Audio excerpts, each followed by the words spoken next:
இங்கே அங்கீகாரத்தை பற்றி தான் எல்லோரும் குறிப்பிட்டார்கள். அங்கீகாரம் என்பது ரெண்டு அங்கீகாரம். ஒன்று மற்றளிக்கிற அங்கீகாரம், அதுதான் நிரந்தரமானது. மற்றொன்று சட்ட ரீதியான அங்கீகாரம். ரெண்டு அங்கீகாரம்.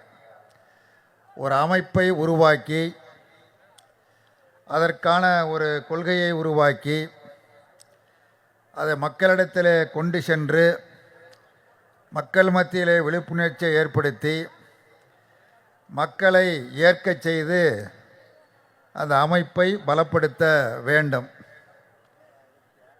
அந்த அமைப்பிற்கு எல்லோருடைய ஆதரவையும் பெற வேண்டும்.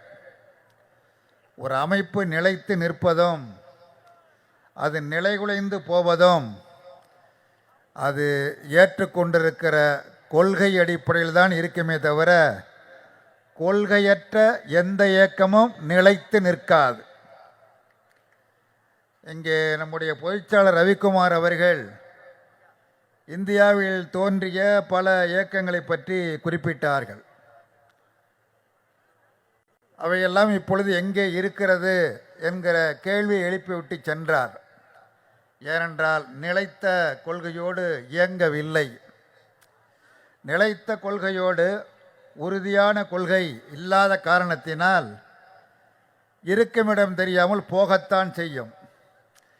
இங்கே விடுதலை சிறுத்தைகள் கட்சி, குறிப்பாக கட்சியினுடைய தலைவர் தோழர் திருமா அவர்கள் ரவிக்குமார் பேசுகிற பொழுது சொன்னார், உற்ற சகோதரர் என்று குறிப்பிட்டார்.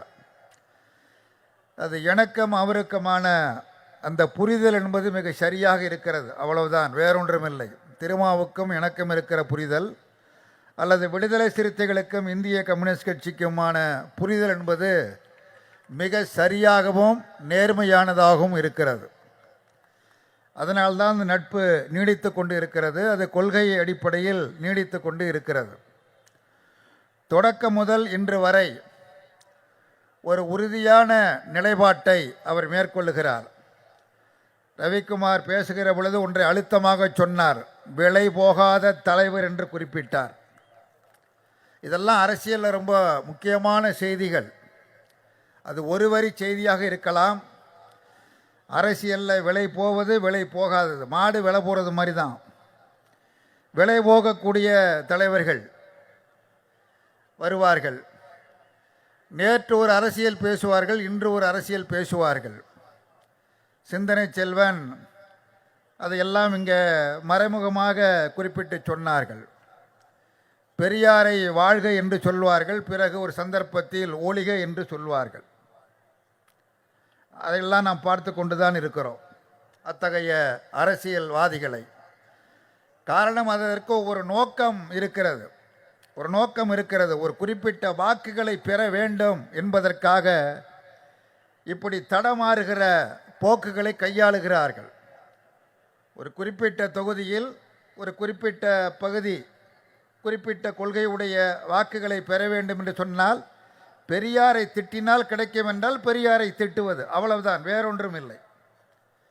அதற்கு மேல் அது ஒன்றுமில்லை. அது எப்படி நிலைத்த அரசியலாக இருக்க முடியும்? அது எப்படி நீடித்த அரசியலாக இருக்க முடியும்? கொஞ்சம் ஓடும், அவ்வளவுதான், நிலையாக ஓடாது.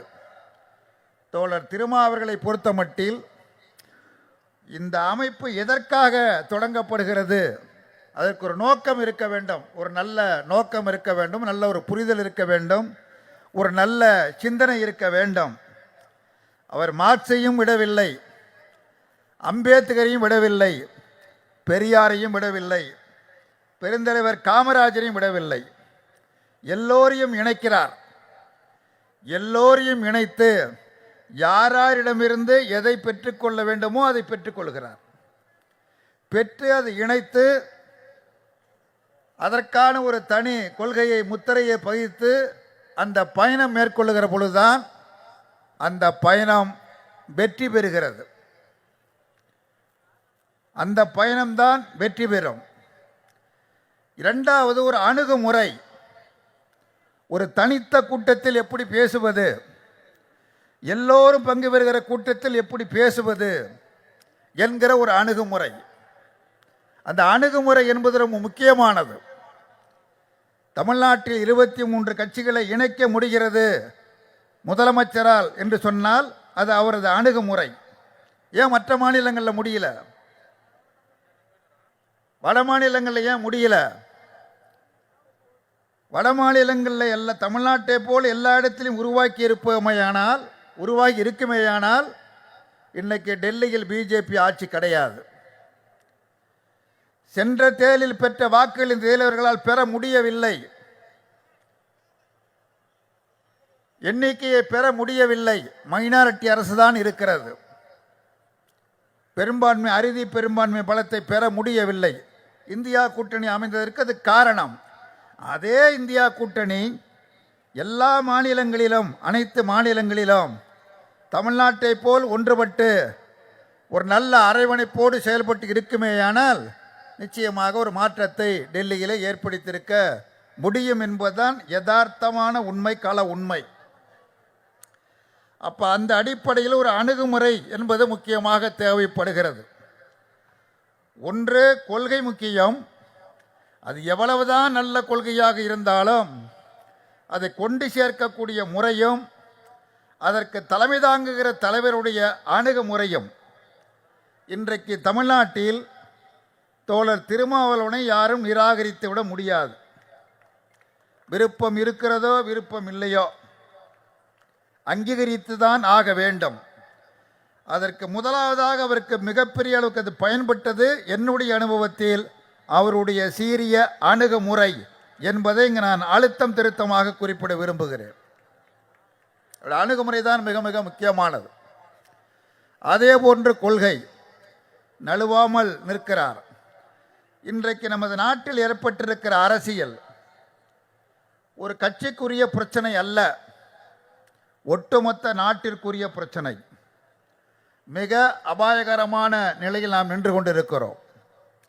நாம் தேர்தலில் ஒரு குறிப்பிட்ட அளவிற்கு வாக்குகளை பெற்ற காரணத்தினால், விழுப்புரம் சிதம்பரம் 2 தொகுதிகளிலும் பெற்ற காரணத்தினால் தேர்தல் ஆணையம் விடுதலை சிறுத்தைகளை சட்டபூர்வமாக அங்கீகரித்து இருக்கிறது. இது இந்த அமைப்பிற்கு கிடைத்த ஒரு மிகப்பெரிய மகத்தான வெற்றி என்பதில் மாறுபட்ட கருத்து இல்லை. ஆனால் எதிர்காலத்தில் இந்த தேர்தல் ஆணையம் எப்படி செயல்பட போகிறது? 18ஆம் தேதி ஒரு கூட்டம் கூட்டுறாங்க. 18ஆம் தேதி கூட்டத்தில் என்னன்னா, இப்போ வாக்காளர்களை சேர்ப்பதிலேயே என்ன, தேர்தல் ஆணையம் என்பது ஒரு நடுநிலை தவறாமல் அது செயல்பட வேண்டும். அரசியலமைப்பு சட்டத்தால் உருவாக்கப்பட்ட ஒரு தனித்த சுயேட்சையான அமைப்பு. அந்த அமைப்பு இன்றைக்கு சுதந்திரமாக சுயேட்சையாக செயல்பட முடியவில்லை, இயங்க முடியவில்லை. வாக்காளர் பட்டியலிலேயே குளறுபடி என்கிற செய்தியெல்லாம் வருகிறது. தேர்தல் ஆணையத்தை எப்படி தேர்வு செய்வது என்பதற்கு இருந்த முறை இப்பொழுது நீக்கப்பட்டு விட்டது. உச்சநீதிமன்ற தலைமை நீதிபதி, பிரதமர், எதிர்க்கட்சி தலைவர் என்ற நிலையை மாற்றி நீதிமன்ற நீதிபதி தேவையில்லை, மாறாக பிரதமரால் நியமனம் செய்யக்கூடிய ஒரு அமைச்சர், எதிர்க்கட்சி தலைவர் என்ற மூவர் கொண்ட குழு. இந்த மூவர் கொண்ட குழுவில் பெரும்பான்மை அடிப்படையில் முடிவு செய்யப்படும். பெரும்பான்மை யாரு? பிஜேபிக்காரர் 2 பேர் தான் பெரும்பான்மை. அவர்கள் எடுப்பதுதான் முடிவு. ஆக தேர்தல் ஆணையமே ஒரு செயல்பட முடியாத நெருக்கடிக்கு ஆளாகி இருக்கிறது. போன்ற பல்வேறு பிரச்சனைகள் இருக்கிறது. ஜனநாயகம் நிலைத்து நிற்குமா என்கிற கேள்வி எழுகிறது. அனைத்து மக்களும் சமமாக பாவிக்கப்படுவார்களா என்கிற கேள்வி எழுகிறது. நாடு ஒரு சர்வாதிகாரத்தை நோக்கி, பாசிசத்தை நோக்கி நகர்ந்து கொண்டு இருக்கிறது. இப்படிப்பட்ட சூழலில் யார் நண்பன் யார் எதிரி என்பதை மிக சரியாக அடையாளம் காண்பது என்பது ரொம்ப முக்கியம். எல்லோரும் நண்பர்களாக இருக்க முடியாது, எல்லோரும் எதிரிகளாகவும் இருக்க முடியாது. சில மேடைகளில் பேசுகிறார்கள், அரசியலில் நிரந்தர நண்பரும் இல்லை, நிரந்தர எதிரியும் இல்லை என்று சிலர் பேசுகிறார்கள். அந்த கருத்து உடன்பாடான கருத்தல்ல. நிரந்தர எதிரி உண்டு. அந்த நிரந்தர எதிரி யார் என்று சொன்னால் வகுப்பு வாழ்ந்தான் நிரந்தர எதிரி. ஆர்எஸ்எஸ் தான் நிரந்தர எதிரி, சர்வதிகாரம்தான் நிரந்தர எதிரி, பாசிசம்தான் நிரந்தர எதிரி. இந்த எதிரி யார் என்பதை அடையாளம் கண்டு அந்த எதிரியை வீழ்த்துவதற்கான உற்ற நண்பர்கள் யார் என்பதை அடையாளம் காண்பதில் தோழர் திருமா தொடர்ந்து வெற்றி பெற்று வருகிறார், தொடர்ந்து வெற்றி பெறுவார். இதுதான் அவரிடத்தில் இருக்கிற அரசியல் ரகசியம், வேறொன்றும் இல்லை. ஆகவே அந்த அடிப்படையில் அவர் மேற்கொள்ளுகிற அரசியல் நிலைப்பாடு என்பது ஒரு குறிப்பிட்ட சமூகத்திற்கானது அல்ல, ஒட்டுமொத்த தேசத்திற்கானது. தமிழ்நாட்டிற்கு மட்டுமல்ல, ஒட்டுமொத்த தேசத்திற்கானது.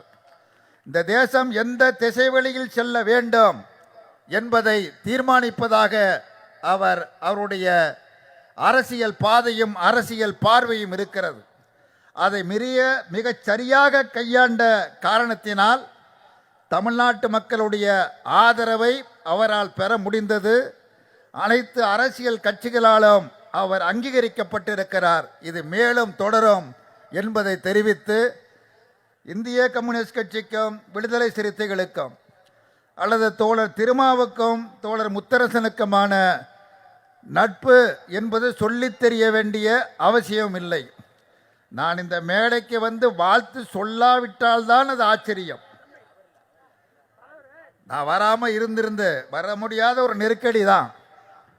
தோழர் ரவிக்குமார் நேற்று சாயந்தரம் அதெல்லாம் முடியவே முடியாது, நான் யார்கிட்டெல்லாம் பேசணும், நான் தவிர்க்க முடியாமல் வேறு ஒரு நிகழ்ச்சி கிருஷ்ணகிரியில், நான் அது காலை திருமணம் நினச்சிட்டு இங்கே சாயந்தரம் வரேன்ட்டேன். அது சாயந்தரம், அதுவும் இன்றைக்கி சாயந்தரம் தான், அதனால் வர முடியாது அப்படின்னேன். அதெல்லாம் முடியாது, நீங்கள் வரலன்னா அது சரியாக இருக்காது அப்படின்ட்டார். இப்படி பேசுகிற உரிமை யாருக்கும் இருக்கும்? இப்படி பேசுகிறோம், நீங்கள் வரலன்னா சரியாக இருக்காது அப்படின்னா அதுக்கு பொருள் என்ன? சிந்தனை செல்வம் வரலன்னா சரியாக இருக்காதுன்னு சொன்னால் அது வேற. முத்தரசனை பார்த்து நீ வரலன்னா சரியாக இருக்காது அப்படின்னா அது என்ன? அதான் அந்த நட்பு, அதான் அந்த உறவு. நான் திருமாவை சொல்லுவேன், இதை செய்யுங்கள் என்றும் சொல்லுவேன், இதை செய்யக்கூடாதும் என்று சொல்லுவேன்.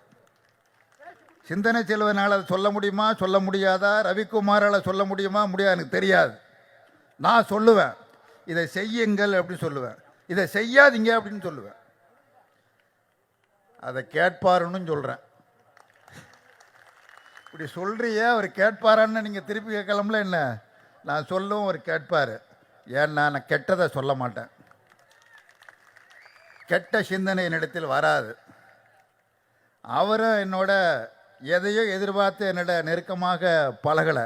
ஒரு அண்ணன் தம்பியாக தான் பழகிட்டு இருக்கிறோம், ஒரு தாய் மக்களாக தான் பழகிட்டு இருக்கிறோம், நேர்மையாகத்தான் பழகிட்டு இருக்கிறோம், உண்மையாகத்தான் பழகி கொண்டிருக்கிறோம். அவர் நலனில் எனக்கும் அக்கறை உண்டு, என் நலனில் அவருக்கும் அக்கறை உண்டு.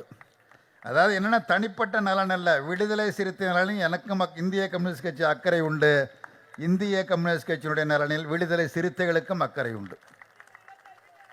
அதான் இங்கே இருக்கிற உறவு, நமக்கான உறவு, நீடித்த உறவு, நிலைத்த உறவு. வாழ்க திருமா. நன்றி, வணக்கம்.